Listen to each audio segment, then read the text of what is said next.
नमस्कार प्रेक्षक हो. स्मार्ट न्यूजच्या माध्यमातून आम्ही बेळगावातील विविध क्षेत्रातील मान्यवरांशी संपर्क साधत असतो.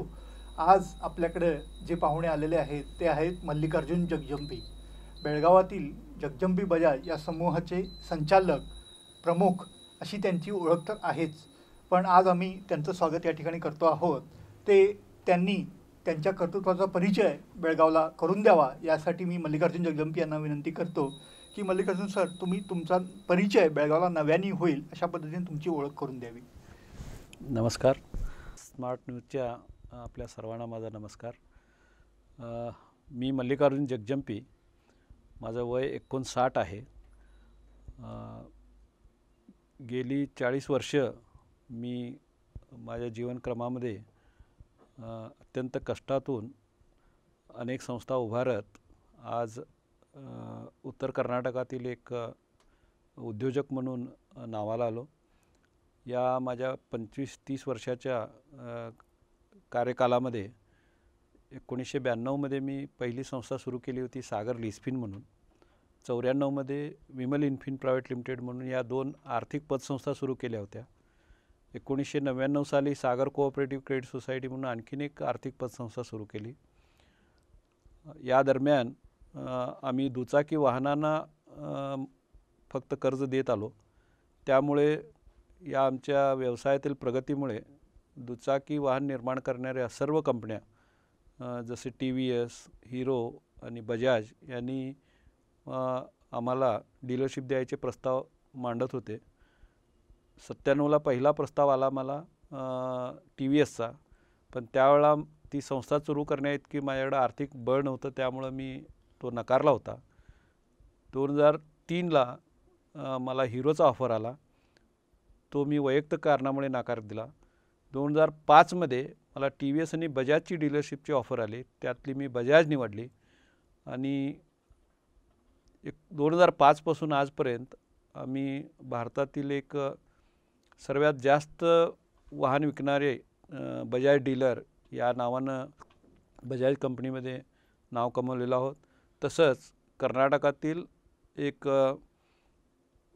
सर्वोत्कृष्ट सेवा देणारी जगजंबी बजाज संस्था म्हणून नावरूपाला आली. 92च्या आधी मी कराटे क्षेत्रात होतो. मला ॲक्च्युली क्रिकेट खेळाडू व्हायचं होतं राष्ट्रीय पातळीवर, पण आर्थिक अडचणीमुळे गरिबीमुळे मी क्रिकेट खेळू शकलो नाही. कराटे शिकत होतो, कराटे खेळलो. 1985 साली मी कराटे ब्लॅक बेल्टसाठी मद्रासला गेलो होतो सायकलीवरून. बसनं किंवा रेल्वेनं जाण्याइतके माझ्याकडे पैसे नव्हते, म्हणून मी गावातून सर्व लोकांच्याकडून पट्टी गोळा करून कराटे ब्लॅक बेल्टसाठी मद्रासला गेलो होतो. मी त्या स्पर्धेमध्ये विजेता झाल्यामुळं त्या काळात बेळगावातील पहिला ब्लॅक बेल्ट म्हणून माझं नाव झालं. 2 वर्षानंतर मी दुसऱ्यांदा ब्लॅक बेल्ट चॅम्पियनशिप नाशिकमध्ये मिळवली. त्यावेळेला ब्लॅक बेल्ट 2 वेळा मिळवणारा उत्तर कर्नाटकातील एकमेव कराटेपटू मी. आणि या माझ्या साधनेला प्रोत्साहन म्हणून बसवेश्वर बँकेने मला पिग्मी एजंटचं काम दिलं होतं. 1985 ते 92पर्यंत मी बसवेश्वर बँकेचं पिग्मी कलेक्शन करत होतो. त्याच दरम्यान मी LICची एजन्सीसुद्धा घेतलो होतो. 7 वर्षाच्या माझ्या बँकेच्या कामाच्या अनुभवामुळे मला असं वाटलं की मी सुद्धा एक आर्थिक संस्था तयार करून चालवू शकतो. त्यामुळे 92मध्ये मी कामाचा राजीनामा देऊन सागर फायनान्स ही संस्था सुरू केली. त्याच्यानंतरची ही कथा फार एक रोचक आणि आनंददायक आहे. 2002पर्यंत मी एक आर्थिक सबल असा व्यक्ती आणि एक परिवार म्हणून आम्ही बेळगावात स्थापित झालो होतो. 2002 ऑगस्ट 12 रोजी मला माझ्या आध्यात्मिक गुरु परमपूज्य श्री सिद्धेश्वर स्वामींचं दर्शन झालं. त्या दर्शनानंतर जे माझ्या आयुष्यात घडलेलं आहे ते सर्व चमत्कार सदृश आहे. 2002पर्यंत मी माझ्या घरापुरता एक घर चालवण्याइतका सशक्त होतो. 2002 नंतर त्यांच्या दर्शनानंतर माझी जी आर्थिक प्रगती, आर्थिक, बौद्धिक, सामाजिक आणि आध्यात्मिक जी प्रगती झालेली आहे ते शब्दातून वर्णन करू शकत नाही आणि ते करूही नव्हे, इतक्या मोठ्या प्रमाणात मला प्रगती मिळाली. हे सर्व माझ्या गुरूंच्या गुरुकरुणेमुळे, आज त्यांच्या करुणेमुळे जगजंपी उद्योग समूह फक्त ऑटोमोबाईल क्षेत्रामध्ये नव्हे, आर्थिक क्षेत्रामध्ये, सामाजिक क्षेत्रामध्ये फार मोठ्या पद्धतीनं उत्तर कर्नाटकमध्ये काम करत आहे. 500 युवक आमच्या संस्थेत काम करतात आणि मला सगळ्यात अभिमान वाटतो, जो मी अत्यंत गरिबीत होतो आणि माझं उदरनिर्वाह, माझ्या घरचं उदरनिर्वाह होणं कठीण होतं, तशातून प्रगती करत आज 500 युवक या संस्थेमार्फत त्यांचं घरप्रपंच चालवतात. ही सर्वात मोठी माझी साधना अशी वाटते आणि त्यामुळं मी संतृप्त आहे, अति आनंदी आहे. या मुलाखतीच्या दरम्यानच मी आणखीन एक विषय सांगू इच्छितो. मी आमच्या आईला 3 मुली आणि मी एकटा मुलगा, म्हणजे आम्ही 4 जण भाऊ बहीण. अत्यंत गरिबीत आम्ही वडगावात राहत होतो, 6 रुपयाच्या खोलीच्या भाड्यामध्ये. पण इतका कष्टात असताना सुद्धा आई मला कायम एक सांगायची, आमची मातृभाषा कन्नड, ती आई मला कायम सांगायची, सत्यಕ್ಕೆ ಸಾವಿಲ್ಲ ಸುಳ್ಳಿಗೆ सुख ಇಲ್ಲ. त्याचा मराठी भावार्थ होतो, खरंच कायम जे सत्य आहे ते टिकतं, जे सत्य नाही ते टिकत नाही, असा त्याचा भावार्थ होतो. सत्यಕ್ಕೆ ಸಾವಿಲ್ಲ ಸುಳ್ಳಿಗೆ सुख ಇಲ್ಲ. मी जसं मी बोलायला शिकलो किंवा मी चालायला शिकलो तेव्हापासून आई मला दिवसातनं 2-4 वेळा तरी सांगायची. तो संस्कार माझ्यावर इतका मोठ्या प्रमाणे प्रभाव झाला की मी आयुष्य त्याच मार्गावर चालत आलो. त्या संस्कारामुळे बहुतेक मला माझ्या वयाच्या 40व्या वर्षी माझं गुरुचं दर्शन झालं. गुरुदर्शन 2002 ऑगस्ट 12ला झाला आणि त्यानंतरच माझी खरोखर आर्थिक, सामाजिक आणि बौद्धिक आणि आध्यात्मिक प्रगती झाली. 2005 मध्ये ज्यावेळेला आम्ही शोरूम उद्घाटन केलं, त्या उद्घाटनला माझे गुरु श्री सिद्धेश्वर स्वामीजी यावे अशी माझी फार इच्छा होती. त्यावेळेला त्यांचं चिकमंगळूरमध्ये प्रवचन चालू होतं. मी पत्रिका घेऊन चिकमंगळूरला गेलो होतो त्यांना आमंत्रण देण्यासाठी. त्यांनी सांगितले, तुम्ही सुरू करा, मी आता येऊ शकत नाही, प्रवचन चालू आहे. इथून पुढच्या दुसऱ्या गावाला जाताना मी बेळगावला ज्यावेळेला येईन त्यावेळेला मी तुमच्या दुकानला येतो असं त्यांनी सांगितले होते. आणि योगायोग म्हणजे 11 मार्च 2005ला शोरूमचं उद्घाटन झालं. बरोबर 4थ्या दिवशी स्वामीजी बेळगावला आले.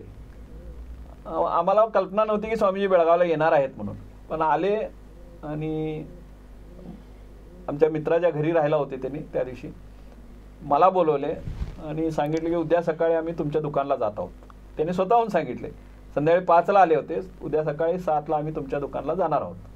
मला आनंद झाला आणि मी 5:50 माझ्या मित्रांना फोन करून सांगितलं की स्वामीजी सकाळी शोरूमला येणार आहेत, तुम्ही सगळेजण यावे. त्या दिवशी त्या कार्यक्रमाला काकतीचे स्वामीजी एकटे होते आणि डॉक्टर जाली होते. स्वामी त्या दिवशी सांगितले होते की मी फक्त बघून येणार, एवढं सांगितले होते. पण मी त्यांना प्रार्थना केली होती की 10 मिनिटं सत्संग व्हावे म्हणून.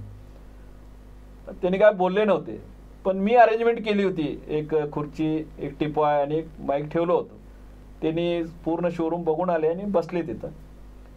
एक 15 मिनिटं बोलले. अत्यंत उच्च कोटीचा तो सत्संग होता. त्यावेळेला त्यांनी सांगितले की तुम्ही अत्यंत प्रामाणिकपणाने जीवन जगत इथपर्यंत इथं आलेला आहात आणि यापुढे सुद्धा तुम्ही यशस्वी व्हाल. त्यावेळेला त्यांनी एक सांगितले, देव प्रत्येक काम स्वतः करत असतो पण स्वतः दिसत नसतो. तो कोणाला तरी एक माध्यम म्हणून वापरतो. उजेड पाहिजे त्यावेळेला सूर्याला माध्यम करतो, पाणी पाहिजे तेव्हा पाणी पाहिजे त्यावेळेला पावसाला माध्यम करतो. तसं या पृथ्वीवर चांगली कामं व्हायची असतील तर तो कुठल्या तरी व्यक्तीला निवडून त्याला माध्यम करतो.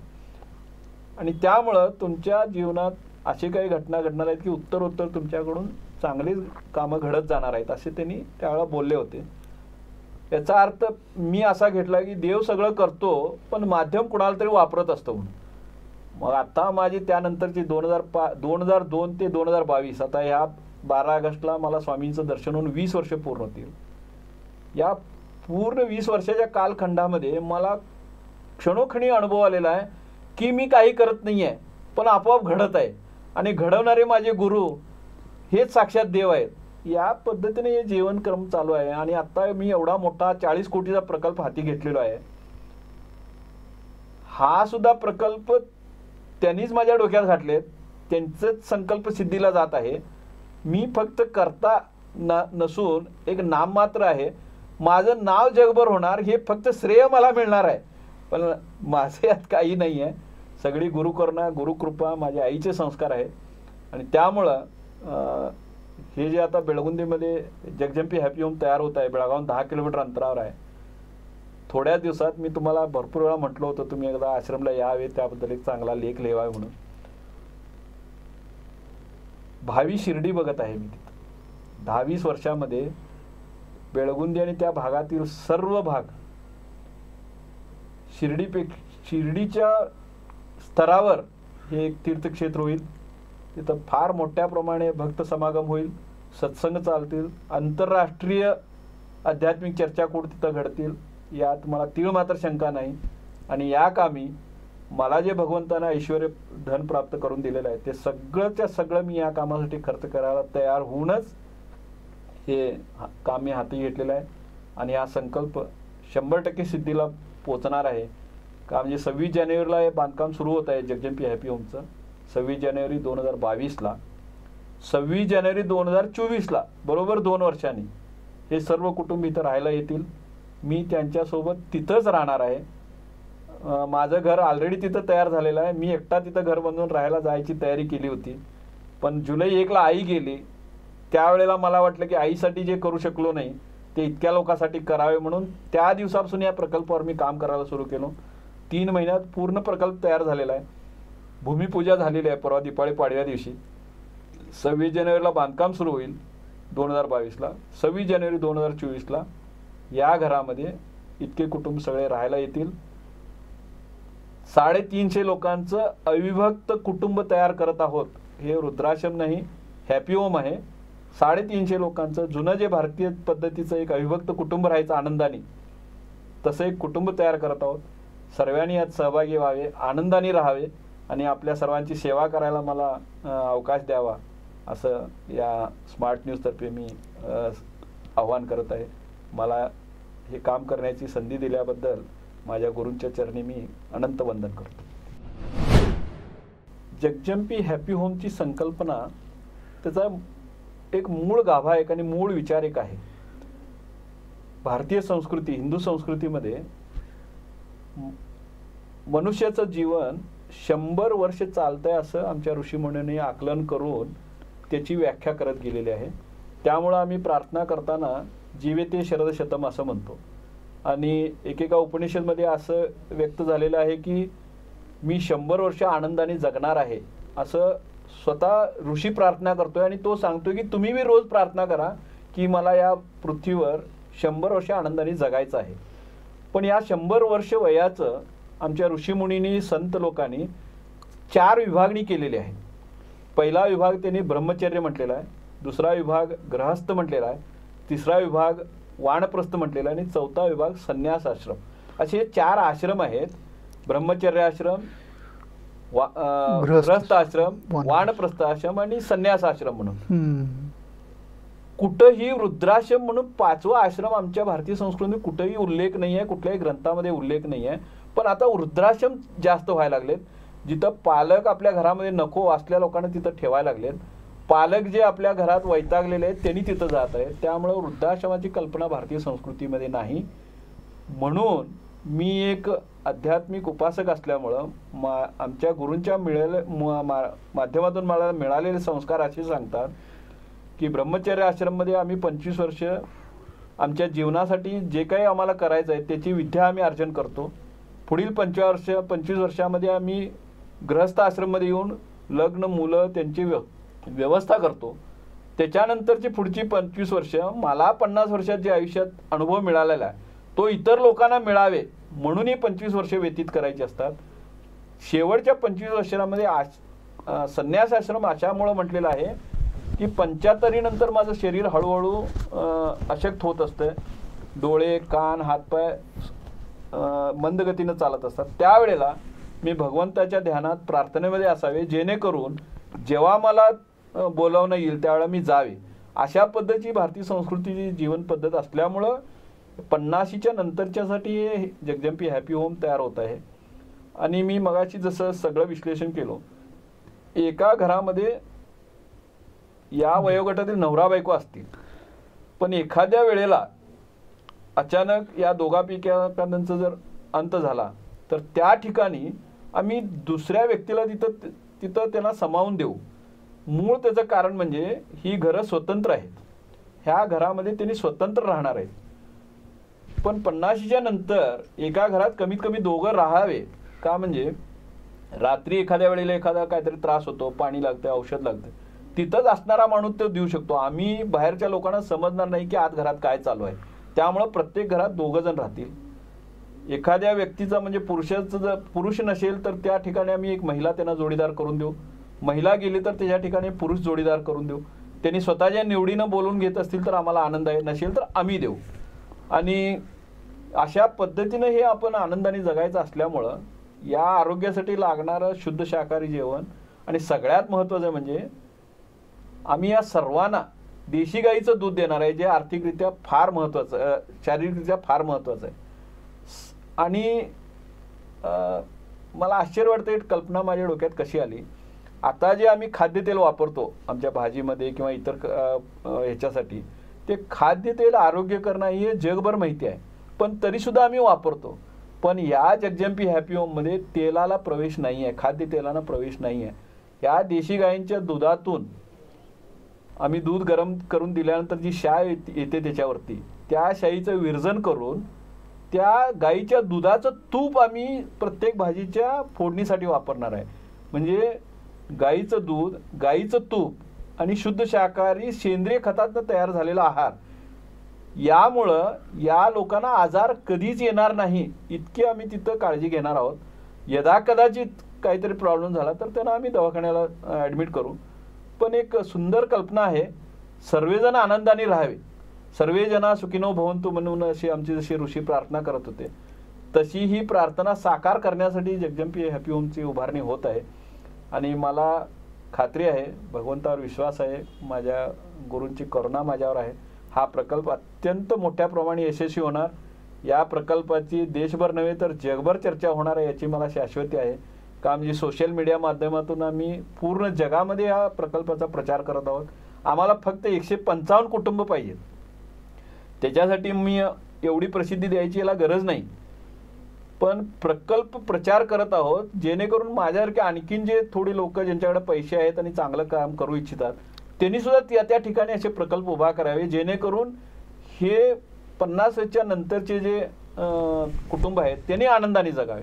मी आनंदाने जगतोय, माझ्यासोबत त्यांनी सुद्धा आनंदाने जगावे, या भावनेतून हा प्रकल्प उभा करतोय आणि सगळीकडे उभा राहावे यासाठी या प्रकल्पाला मी मोठ्या प्रमाणात प्रसिद्धी देत आहे आणि यशस्वी व्हावे अशी मी श्रीचरणी प्रार्थना करतो.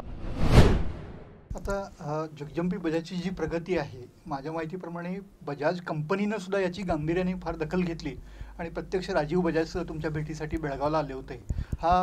हे उदाहरण, हा अनुभव जो आहे तो कसा होता हे जरा तुम्ही आम्हाला सांगा. ती सुद्धा एक फार रोचकच कहाणी आहे. 2005 मार्च 11ला आम्ही जगजंपी बजाज शोरूम बेळगावात सुरू केलं. त्यावेळेला बेळगावात, पूर्ण बेळगाव जिल्ह्यात बजाजचे 80 ते 100 वाहन विकत होते प्रत्येक महिना.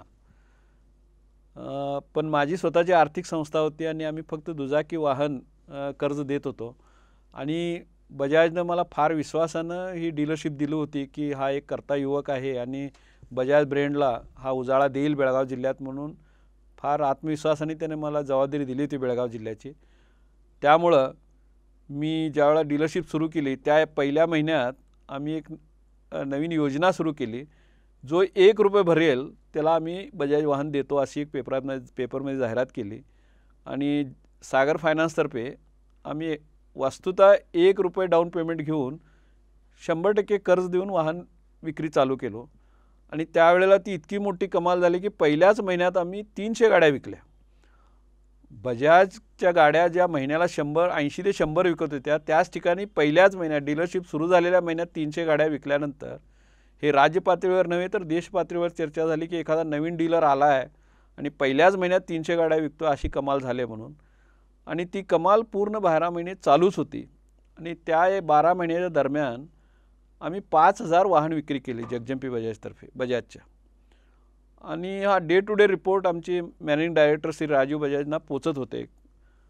आणि त्यांना आश्चर्य वाटत होतं की असं कसं काय बेळगावमध्ये घडतंय म्हणून. त्या दरम्यान त्यांची आणि माझी 2-3 वेळा भेट झाली, पुण्यात एकदा आणि एका मोटरसायकलच्या लॉन्च वेळेला गोव्यामध्ये. त्यावेळेला त्यांनी मला म्हटले, तू असं कसं काय एवढं घडवू शकतोस म्हणून. मी त्यांना म्हटलं, तुम्हाला खरोखर बघायचं असेल तर तुम्ही फर्स्ट एनिव्हर्सरीला बेळगावला यावी अशी माझी इच्छा आहे म्हणून. त्यांनी तात्काळ म्हटले, मी येणारच आहे, तू बोलवला नसतास तरी मी येणार होतो, मला बघायचं आहे असं कसं घडतं म्हणून. आणि त्यानिमित्तानं त्यांनी 11 मार्च 2006ला बेळगावला आले. आश्चर्य म्हणजे हेलिकॉप्टरमधून फक्त त्यांनी एकटे आले, त्यांचा PA नव्हता, सेक्रेटरी नव्हता, कोणी नव्हतं. हेलिकॉप्टरमध्ये एक त्यांचा पायलट आणि त्यांनी दोघंच बेळगावला आले. सीपेड ग्राउंडवर आम्ही त्यांचं हेलिकॉप्टर उतरण्याचे हेलिपॅड तयार केलं होतं. तो कार्यक्रम बेळगावात फार मोठ्या प्रमाणात झाला आणि पूर्ण राष्ट्रीय पातळीवरचे दैनिक त्या बातमीला फ्रंट पेजला न्यूज दिली. त्यात तुम्हीसुद्धा एकटे होता. तुमचा जो त्यावेळेला राजीव बजाजची आमची मीटिंग झाल्यानंतर तुम्ही एक इतका सुंदर मथळा लिहिला होता. तो मथळा आणि ती बातमी राजीव बजाजला मी प्रत्यक्ष नेऊन दिली होती की माझे एक मित्र आहेत, सिनियर पत्रकार आहेत, त्यांनी फ्रंट पेजवर आपल्याबद्दल एक बातमी छापली म्हणून.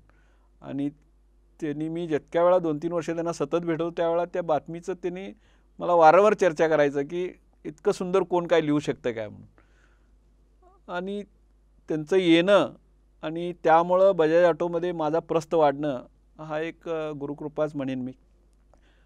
आणि त्यानंतरसुद्धा 2006 नंतर बजाज कंपनी माझ्यावर इतकी खुश होती की 2007मध्ये त्यांनी बेळगाव जिल्ह्याचं मला रिक्षाची डीलरशिप दिली. 2008मध्ये गोकाक आणि चिक्कोडी इथं आणखीन 2 डीलरशिप दिले. आणि 2010मध्ये मला KTMची डीलरशिप दिली. 2011मध्ये बेळगाव, बागलकोट आणि विजापूर 3 जिल्ह्यासाठी बजाजचे स्पेअरपार्ट वितरणाची सुद्धा मला डीलरशिप दिली. यामुळं माझ्या या आर्थिक प्रगतीमध्ये जितकं सागर फायनान्सचा हात आहे जवळजवळ तेवढाच हात जगजंपी बजाजचा सुद्धा आहे. आणि परत एकदा म्हणेन, हे व्यक्तीच्या कर्तृत्वापेक्षा माझ्या आईचे संस्कार आणि माझ्या गुरूंच्या कृपेमुळे हे घडत आहे. माझं परिश्रम थोडंसं आहे, पण ही दैवी कृपेमुळे सगळं घडतं आहे असं मला वाटतं.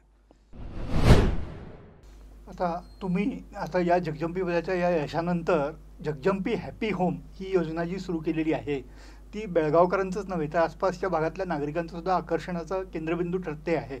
तर ही नेमकी योजना काय आहे हे तुम्ही आम्हाला सांगा. जगजंपी हॅपी होम हे माझं 22 वर्ष जुनं स्वप्न आज साकारत आहे असं मला वाटत आहे. माझी आई आणि त्यांची भावंडं 3 बहिणी 3 भाऊ असे ते 6 जण. त्यांनी इतक्या प्रेमानं होते. गेल्या जुलै 1ला माझी आई गेली 92 वर्षी. तोपर्यंत ते सगळे 6 बहीण भावंड इतके आनंदाने इतक्या प्रेमाने होते. आम्हाला आश्चर्य वाटायचं इतकं वय झालं तरी या भावा बहिणीमध्ये इतकं कसं काय प्रेम आहे म्हणून. एखाद्या कार्यक्रमाच्या वेळी एखाद्या घरी त्यांनी जमले की आठवडाभर मिळून राहायचे. एका खोलीत बसले की आम्ही त्यांना जेवण नाश्ता सगळं तिथंच देत होतो. खोलीतनं बाहेरसुद्धा येत नव्हते. सतत हसत खेळत रात्री झोपले तरीसुद्धा त्यांनी बोलतच असायचे. झोपून बोलतच राहायचे. इतकं बोलायचं. मी विचारत होतो, आई तुम्ही एवढं काय बोलता म्हणून. मग त्यावेळेला मला वाटायचं की एवढे प्रेमाने आहेत पण वेगवेगळ्या गावात असतात.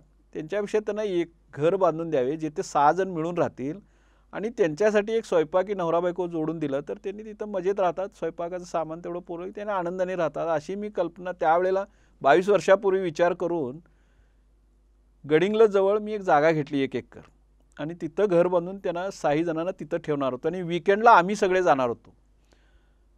पण काही कारणास्तव ते माझं स्वप्न पूर्ण झालं नाही. आणि 2-3 महिन्यामागे माझी आई गेल्यानंतर तो सतत मला माझ्या जिवारी लागला की मी आईसाठी जे काही करणार होतो ते घडू शकलं नाही.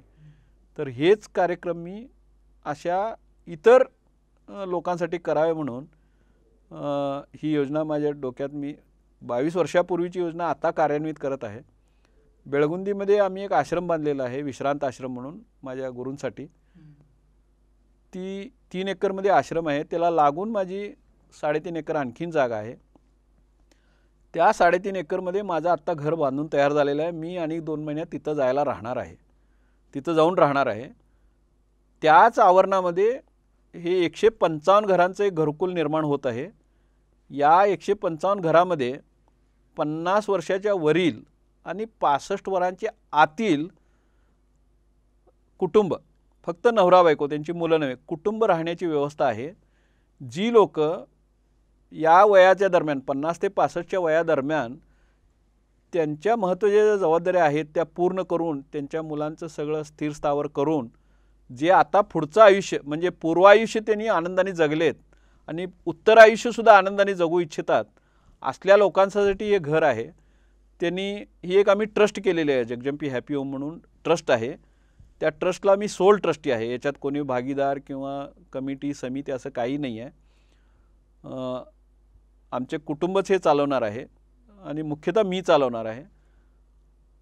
आणि इथं येणारे प्रत्येक कुटुंब या ट्रस्टला 15,55,000 रुपये देतील. या 15,55,000 मध्ये त्यांना एक प्रशस्त घर म्हणजे एक बेडरूम, एक अटॅच टॉयलेट बाथरूम, एक हॉल आणि एक वरांडा असं एक 800 स्क्वेअर फूटचं त्यांना आम्ही घर देऊ. त्या घरात त्यांनी नवरा बायको राहतील. या प्रकल्पामध्ये म्हणजे या घरकुलामध्ये 155 कुटुंब म्हणजे 310 लोक राहणार आहेत आणि त्यांची व्यवस्था बघण्यासाठी 40 लोक राहणार आहेत. 15 लोक स्वयंपाकी किचन बघतील, 15 लोक तो पूर्ण भाग स्वच्छतेसाठी राहतील म्हणजे एक केटरिंग विभाग आणि एक हाऊसकीपिंग विभाग असे 30 लोक राहतील आणि एक 5 ड्रायव्हर आणि 5 वाहनं असतील. यातील घरातली लोक कधी गावाला जातील तर त्यांना बसस्टँडला सोडायला आणि आणण्यासाठी 5 वाहन आणि 5 ड्रायव्हर असतील आणि 5 उच्च शिक्षित असे मॅनेजरच्या लेवलची माणसं असतील जे या कुटुंबाचं पूर्ण देखभाल करतील. म्हणजे जे काही खर्च आहे, जो हिशोब ठेवायचा आहे, त्यांना इतर काही अनानुकूलते असतील तर त्यांचे व्यवस्था यासाठी 5 लोक top managers, highly educated professional अशी 40 लोक म्हणजे एकूण 350 लोकांचं एक अविभक्त कुटुंब आम्ही तयार करत आहोत. या 155 घरामध्ये स्वयंपाकघर नाही आहे कारण या पूर्ण सर्व घरांसाठी एकच मोठं स्वयंपाकघर राहणार आहे. तिथं स्वयंपाक तयार होणार, अत्यंत शुद्ध शाकाहारी जेवण, ती सेंद्रिय खत वापरून उत्पन्न झालेलं कडधान्य आम्ही वापरणार आहे. अशा पद्धतीने तयार झालेलं जेवण सकाळी 9 ते संध्याकाळी 6 पर्यंत स्वयंपाकघर चालूच असते. हे सर्व लोक दिवसात हवे तितके वेळा तिथं जाऊन त्यांनी भूक लागेल तेव्हा जेवू शकतात. प्रत्येक जेवणासोबत आम्ही देशी गाईचं दूध आणि फळंसुद्धा देणार आहे. त्यामुळे त्यांच्या घरात या घरामध्ये किचन नाही आहे का म्हणजे जेवणघर त्यांनी स्वतः स्वयंपाक करायची गरज नसल्यामुळे किचन नाही आहे. आम्ही सर्वजण 350 लोक एकाच ठिकाणी जेवणार आहे. म्हणजे पूर्वकालामध्ये म्हणजे आता 20 वर्षामागं 30 वर्षामागंपर्यंत जसे आमचे एक एकत्रित कुटुंब होते, 5-6 भावांची मुलं, त्यांचे सगळे कुटुंब, आम्ही एकाच घरात राहत होतो, 100 लोकांचं एक एकत्रित कुटुंब नांदायचं, तसं हे 350 लोकांचं कुटुंब एकत्रित नांदणार आहे. त्यामुळेच आम्ही याला हॅपी होम म्हटलेलं आहे कारण जे आपलं पूर्वायुष्य 50-60 वर्षापर्यंतचं पूर्ण आयुष्य आनंदाने जगलेत, त्यांचं आर्थिक व्यवस्था चांगली होती, पुढं आत्ता त्यांना त्याच स्वाभिमाने आनंदाने जगायचं आहे, त्यांची मुलं सगळी व्यवस्थित आहेत, नोकरीसाठी परगावी परदेशी गेलेले आहेत, असे जे पालक आहेत जे यशस्वी जीवन जगलेत पण त्यांची मुलं त्यांच्याजवळ नाहीत त्यांच्या करिअरसाठी, तसली लोक इथं एकत्रित राहणार आहेत. त्यामुळे हे सगळेजण अति आनंदाने राहतील अशी एक व्यवस्था संकल्पना यामध्ये आहे. आणि आता ऑलरेडी या प्रकल्पाचा कर्नाटक आणि महाराष्ट्र राज्यामध्ये इतक्या मोठ्या प्रमाणात प्रचार झाला आहे. मला रोज हजारो फोन येतात. फोनमध्ये प्रत्येकजण माझ्या कल्पनेचं इतकं म्हणजे प्रोत्साहन केलेत. मला आश्चर्य वाटते की कल्पना एवढ्या लवकर एवढ्या लोकांनी ही योजना डिक्लेअर करून फक्त 15-20 दिवस झाले. 28 नोव्हेंबरला पहिल्यांदा ही बातमी आली की जगजंपी हॅपी होम बनत आहे म्हणून. आज त्या गोष्टीला जास्तीत जास्त 20 दिवस झालेत, पण 20 दिवसात ऑलरेडी 2000 बुकिंग माझ्याकडे आहेत. आम्ही निवडणार फक्त 155, पण 2000 बुकिंगपैकी मला आले असतील एक 20,000 फोन. प्रत्येकाने याचं इतकं आनंदाने त्याचं प्रोत्साहन केलेलं आहे की तुम्ही इतकं मोठं काम करायला आहे की तुम्हाला शेकडो वर्षाची पुण्याई तुम्हाला आणि तुमच्या घराण्याला लागणार आहे असं प्रत्येकाने आपली भावना व्यक्त केलेली आहे. काल एक मला पुण्याहून फोन आला होता. त्यांचं नाव शरद म्हणून आहे, त्यांचं वय 65 आहे, त्यांनी एकटेच आहेत त्यांनी सांगितले की मी एकटाच आहे, पण मी येणार आहे राहायला. एकटा असलो तरी मी 15.5 लाख रुपये देणार, मी राहणार तिथं. पण तुम्ही लोकांच्यासाठी जे देशी गाईचं दूध देणार आहे म्हणता, हे सगळ्यात स्तुत्य कार्यक्रम आहे. माझ्याकडे 50 गायी आहेत, देशी गाई, शुद्ध देशी गाई. ते मी तुम्हाला देत आहे या संस्थेसाठी. 15.5 लाख अधिक 50 गायी, जेणेकरून त्या गाईचं दूध तुम्ही या लोकांना देऊ शकता. तुमच्या सेवेत माझी सुद्धा थोडी सेवा होऊ दे म्हणून त्यांनी सांगितले. मला फार आनंद झाला. त्यांनी येणार आहे तिकडं, त्यांचे 50 गायी घेऊन येणार आहे. तसाच मला आणखीन एक परवा एक फोन आला होता. मुंबईचा एक मोठा पत्रकार फोन केला होता. त्यानं ती बातमी सकाळमध्ये वाचला होता. त्यांनी फोन केले की तुम्ही इतकं चांगलं कार्यक्रम करायला लागला आहे, तुम्ही याबद्दलची पूर्ण माहिती मला मेलद्वारे पाठवून द्या आणि मी मुंबईच्या प्रत्येक वर्तमानपत्रामध्ये ह्याची चांगली बातमी करून घालतो. हा कार्यक्रम सगळ्यात जास्तीत जास्त लोकांना पोहोचू दे, का म्हणजे हा आवश्यक आहे आत्ताच्या काळात. जे यशस्वी पालक आहेत, आज काही कारणास्तव त्यांच्या मुलांच्या करिअरमुळे ती मुलं लांब असल्यामुळे त्यांना जो एकलकोंडापणा वाटायला लागला आहे, त्यांना तुम्ही आनंदाचं जीवन देत आहे. त्यामुळे जास्तीत जास्त लोकांपर्यंत आम्ही बातमी पोचूया म्हणून त्यांनी ती बातमी घेतली. आज उद्या 2 दिवसात ते मुंबईच्या सर्व वर्तमानपत्रामध्ये सुद्धा येत आहे. असं हा प्रकल्प अजून सुरू व्हायच्या आधीच याला एवढी मोठी प्रतिसाद मिळाला, यामुळे मी फार आनंदात आहे.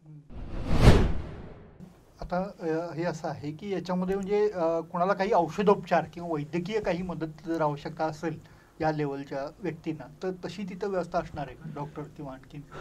त्यात थोडकं सांगायचं म्हणजे तिथं एक डॉक्टर सतत राहणार आहे. एक डॉक्टर या घरकुलमध्ये एक डॉक्टर सतत राहणार आहे. ज्या कोणाला आपल्या आरोग्याबद्दल थोड्याशा काही तक्रारी असतील त्यांनी त्या डॉक्टरला दाखवतील. डॉक्टर उपचारार्थी जे काय औषधं लिहून देतील त्यांनी औषध घ्यावे. त्याच्यासाठी एक छोटंसं औषध दुकानसुद्धा या घरकुलमध्ये राहणार आहे. पण आपल्या प्रश्नाला स्पष्ट उत्तर एक देऊ इच्छितो. आम्ही या लोकांच्या दवाखान्याची औषधाची जबाबदारी घेत नाही आहे. त्याचा जो खर्च आहे त्यांनी स्वतः करावा लागेल. का म्हणजे केवळ 15.5 लाखमध्ये आम्ही त्यांना आयुष्यभर घर आणि जेवण, दूध, फळ देणार आहे. वॉकिंग ट्रॅक आहे, स्विमिंग पूल 2 आहेत, महिलांसाठी वेगळं आणि पुरुषासाठी वेगळे असे 2 स्विमिंग पूल आहेत, मंदिर आहे, योगशाला आहे, ध्यान मंदिर आहे. इतकं प्रशस्त आम्ही त्यांना सुविधा देत आहोत. त्याच्यामध्ये औषधाचा खर्च घेणं या संस्थेला परवडणार नाही. त्यामुळं या पैशाव्यतिरिक्त इथं येणाऱ्यांनी आपल्या औषधोपचारासाठी थोडे जे काही पैसे लागतील त्यांनी ते स्वतःचा जवळ ठेवावे लागतील. पण मला असं वाटतं ज्या वातावरणात आम्ही हे प्रकल्प उभा करत आहोत तिथं इतकं स्वच्छ हवामान आहे, इतकं शुद्ध पाणी आहे. त्या व्यतिरिक्त आम्ही त्यांना शुद्ध शाकाहारी जेवण देणार आहे, जे सेंद्रिय खतातून तयार झालेलं असेल. गाईचं दूध देणार आहे, त्यामुळे त्यांना अनारोग्याचे बहुतेक त्रास होणार नाहीत. चुकून जर झाले तर त्यांना आम्ही दवाखान्यात ॲडमिट करायची जबाबदारी आम्ही घेतो. त्या दवाखान्याला जेवण पोचवायची जबाबदारी आमची आहे. पण औषधोपचाराचा किंवा दवाखान्याचा जो खर्च आहे त्यांनी ते वैयक्तिक पाहायचा आहे. आम्ही त्यात सहभागी होत नाही आहे. आता तुम्ही जो वयोगट सांगितला आहे 50 ते 65, समजा एखादा माणूस 50च्या उंबरठ्यावर तुमच्याकडे आला आणि तो 65 वर्षापर्यंत आपल्या बायकोसमोर तिथं राहिला, त्यानंतर त्यांना म्हणजे घरी त्यांच्या तुम्ही पाठवून देणार असं करणार आहात? नाही. थोडंसं त्यात आपण काय करत आहोत, 50 ते 65 वयोगटातील लोकांना प्रवेश आहे. एकदा त्यांचा प्रवेश झाला तर त्यांनी परत कधी जाणार नाही तिथून, पूर्ण आयुष्य तिथं राहणार आहेत. पण आम्ही 50 ते 65 वयोगटातील लोकांना इथं प्रवेश देत आहोत. त्याचं मूळ कारण म्हणजे या वयामध्ये माणूस जवळजवळ सदृढ असतो. BP शुगर व्यतिरिक्त त्यांना दुसरा कोणताही आजार बहुतेक नसतो. सदृढ लोकांना इथं घेऊन त्यांनी आयुष्यभर सदृढ राहावे असं वातावरण निर्माण केलेलं आहे. 65 वयाच्या नंतरनं जर आम्ही जर इथं प्रवेश दिला तर हे हॅपी होम जाऊन एक वृद्धाश्रम होईल. आम्ही वृद्धाश्रम करत नाही आहे. वृद्धाश्रम संकल्पना भारतीय संस्कृतीमध्ये नाही आहे, भारतीय अध्यात्मामध्ये नाही आहे. आमच्या ऋषीमुनीने कुठंच वृद्धाश्रमचं व्याख्याता केलेलं नाही आहे. त्यामुळे वृद्धाश्रम नाही आहे. जे लोक 50 नंतर 65च्या दरम्यान आपल्या जबाबदारीतून मुक्त झालेत, सदृढ आहेत, स्वाभिमानी जगू इच्छितात, त्यांच्यासाठी हे घर आहे. पण एकदा आल्यानंतर त्यांनी परत आम्हाला 1 रुपये द्यायची गरज नाही, आयुष्यभर तिथं राहू शकतात. अशी ही एक योजना आहे.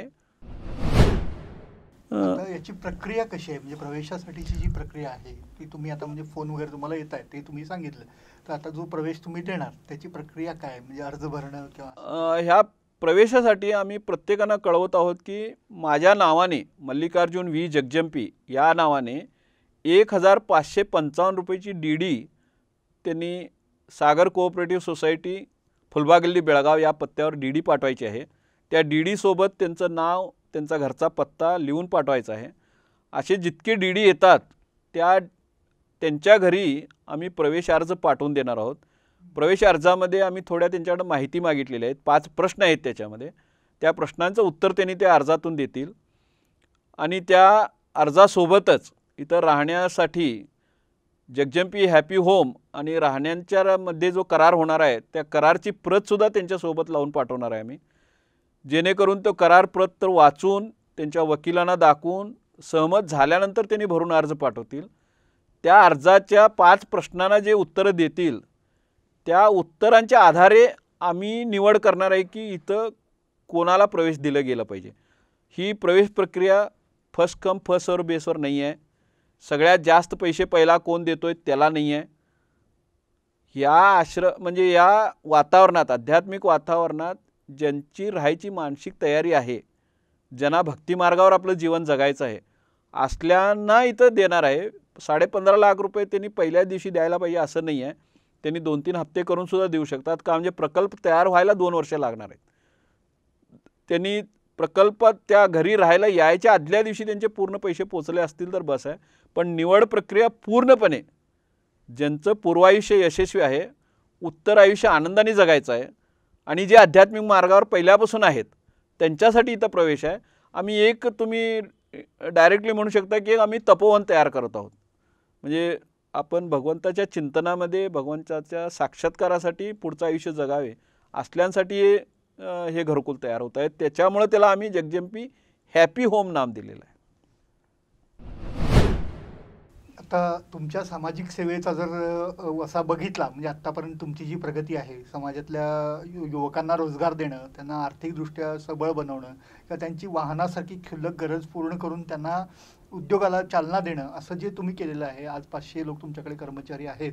तर अशा पद्धतीनं आज आता तुम्ही हॅपी होमची संकल्पना घेऊन आलेला आहात. हा सामाजिक कार्याचा वसा पुढे राजकारणाच्या दृष्टीनं घेऊन जाण्याची तुमची काही मानसिकता वगैरे आहे का, तयारी आहे का तशी? खरोखरच माझी इच्छा आहे. मी गेली 10 वर्ष माझ्या डोक्यात चालू आहे की मी बेळगाव लोकसभा क्षेत्राचा प्रतिनिधी म्हणून लोकसभेत जावे. त्याचं कारण म्हणजे आर्थिकदृष्ट्या मी सबल झालो. 500 युवक माझ्याकडे जे काम करत आहेत त्यांचा उदरनिर्वाह व्यवस्थित चालू आहे. त्याच्यापेक्षा महत्त्वाचं म्हणजे या 17 वर्षामध्ये जगजंपी बजाज शोरूम सोडून 17 वर्ष झाली. यामध्ये आम्ही 1.5 लाख मोटरसायकली विकलेलो आहोत. पण विकतानासुद्धा आम्ही एक काम केलेलं आहे. जे गौंडी, बडगी, पेंटर, सुतार, प्लंबर आहेत अशा लोकांना दुचाकी वाहनांची खरोखर गरज आहे. का म्हणजे त्यांनी रोजच्या कामाला जाताना त्यांनी तत्पर कामावर जावे, 1 नव्हे तर 4 कामं करावे, त्यांचं उत्पन्न वाढावे म्हणून अशा लोकांना जगजंपी बजाजतर्फे वाहन विकताना सागर फायनान्स जी अर्थपुरवठा करणारी संस्था आहे, या स्वयंरोजगारमध्ये असलेल्या खेड्यातली लोक जर येत असतील आमच्याकडे कर्जासाठी तर अत्यंत अल्प डाऊन पेमेंटमध्ये, म्हणजे सुरुवातीला जे रक्कम भरायला लागते नॉर्मली 25% पैसे भरायला लागतात, पण आमच्याकडे अशी मुलं येत असतील तर त्यांना आम्ही 10 किंवा 15% पैसे भरूनसुद्धा वाहन देतो. त्यामुळं मला असं वाटतं की जगजंपी बजाजतर्फे जसं 500 लोकांना आम्ही रोजगार दिला आहे, तसं बेळगाव जिल्ह्यातील कमीत कमी 1.25 लाख युवकांना आम्ही रोजगारासाठी मदत केलेली आहे. 25,000 वगळतो का, म्हणजे जो बजाजचं पल्सर वाहन घेतो तो आर्थिकदृष्ट्या सबलच आहे. का म्हणजे त्या वाहनाची किंमतच 1.5 लाखाच्या वरती आहे. त्यांना कर्जाची गरज नसते, का म्हणजे त्यांचे पालक श्रीमंत असतात. जे पल्सर वाहन घेणारी मुलं आमच्याकडे घेतलेत त्यांना मी काही मदत केलो असं मी म्हणणार नाही. पण त्याच्या व्यतिरिक्त सिटी 100, प्लॅटिना, ज्या मैलेज जास्त असलेल्या गाड्या घेतात त्या सर्वांना आवर्जून आम्ही, त्यांनी स्वयंरोजगारमध्ये असतील आणि सागर लिस्पिनमधनं कर्ज पुरवठा घेत असतील तर त्यांना अत्यंत कमी डाऊन पेमेंटमध्ये कमी व्याजावर आम्ही ही वाहनं पुरवलेली आहेत. त्यामुळं माझं काम या क्षेत्रात भरपूर झालेलं आहे. क्रीडा क्षेत्रात मी भरपूर काम केलेलं आहे. बेळगाव जिल्ह्यात कुठलीही मोठी क्रीडा स्पर्धा भरते आणि त्यात मल्लिकार्जुन जगजंपी स्पॉन्सर नाही असं घटना घडत नाही. त्यामुळं क्रीडा क्षेत्रात आणि समाज क्षेत्रामध्ये मी काम केलेलं आहे. पण एक काम माझं अजून शिल्लक राहिलेलं आहे. शेतकऱ्यांसाठी आणि गरीब मजुरांसाठी मी काही करू शकलो नाही. त्यांना श्रीमंत करावी ही एक माझी इच्छा आहे, पण ती मी वैयक्तिक करू शकत नाही. मी तितका मोठा नाही आहे, पण सरकार ते नक्की करू शकतं आहे. आणि मला असं वाटतं आहे भारतातील 70% नागरिक आजसुद्धा शेती व्यवसायावर अवलंबून आहेत. म्हणजे भारतामध्ये 140 कोटी जी जनसंख्या आहे त्याची जर आम्ही कुटुंबामध्ये विभागणी केली तर 35 कोटी कुटुंब भारतात राहतात. त्यातले 70% कुटुंब आजही शेतीवर अवलंबून आहेत. त्याचं कारण म्हणजे भारत हा नैसर्गिकरित्या अत्यंत समृद्ध देश आहे. समशीतोष्ण वातावरण भारतात आहे, त्यामुळं शेती इथं चांगली होते. पण आमचा शेतकरीच गरीब आहे, शेतकरीच कर्जदार आहे, हे मला सहन होत नाही. जे शेतकरी आम्हाला धान्य उत्पादन करून देतात त्यांच्या धान्यामुळे आम्ही जिवंत आहोत. आम्हाला जो आहार देतो तो गरीब, हे समीकरण मला पटत नाही. त्यांच्यासाठी काहीतरी चांगलं व्हावे अशा माझ्या काही योजना आहेत. पण योजना बोलून अंमलात आणता येत नाही, त्याला कार्य करावं लागतं आणि कार्य मोठ्या प्रमाणात करावं लागतं. त्यासाठी येत्या निवडणुकीत 2024च्या निवडणुकीत लोकसभेचा मी प्रतिनिधी व्हावे अशी माझी इच्छा आहे. या भागातील लोकांची कृपा जर झाली तर मी त्यांची सेवा करणार आहे. त्याचा मूळ उद्देश आहे शेतकरी श्रीमंत व्हावे. शेतकरी श्रीमंत झाला तर खरा भारत श्रीमंत होईल. जोपर्यंत देशाचे नागरिक श्रीमंत नाही, देश श्रीमंत म्हणता येत नाही. ठराविक उद्योजक मोठे असतात, त्यांनी भरपूर कर देशाला भरतात, त्यामुळे देशाची उत्पन्न वाढतात, इन्फ्रास्ट्रक्चर वाढतं. पण प्रत्येक नागरिक श्रीमंत होतो असा नाही. प्रत्येक नागरिक ज्यावेळेला श्रीमंत होतोय आणि त्याची क्रयशक्ती वाढते त्यावेळेला व्यापाराला मोठी चालना मिळते. त्यामुळे शेतकरी श्रीमंत होणं गरजेचं आहे. शेतकरी कर्जमुक्त होणं जरुरी आहे. त्याच्यासाठी मी काम करणार आहे आणि अवकाश मिळाला तर 2024ची लोकसभा निवडणूक मी प्रतिनिधित्व करायचा प्रयत्न करणार आहे. लोकांचा आशीर्वाद असेल तर जरूर दिल्लीला जाईल आणि शक्य तितकी शेतकऱ्यांची सेवा करीन अशी माझी मनोमन इच्छा आहे. पण इथं मला बोलवलात, बोलायची संधी दिलात आणि भरपूर लोकांना हे पोचणार आहे आपल्या माध्यमातून. त्यासाठी मी स्मार्ट न्यूजचा सुद्धा अत्यंत आभारी आहे. असावे घरकुल आपले छान असं आपण म्हणतो, तर आता वयाच्या 50शीच्या दरम्यान माणसाला आपलं स्वतःचं घरकुल असावं अशी एक संकल्पना डोक्यात असते. तर ही संकल्पना पूर्ण करण्यासाठी मल्लिकार्जुन जगजंपी यांनी हे सामान्यांचं स्वप्न प्रत्यक्षात साकारण्यासाठी योजना आखलेली आहे. तर याच्यामध्ये त्यांना उत्तम प्रतिसाद मिळतोच आहे.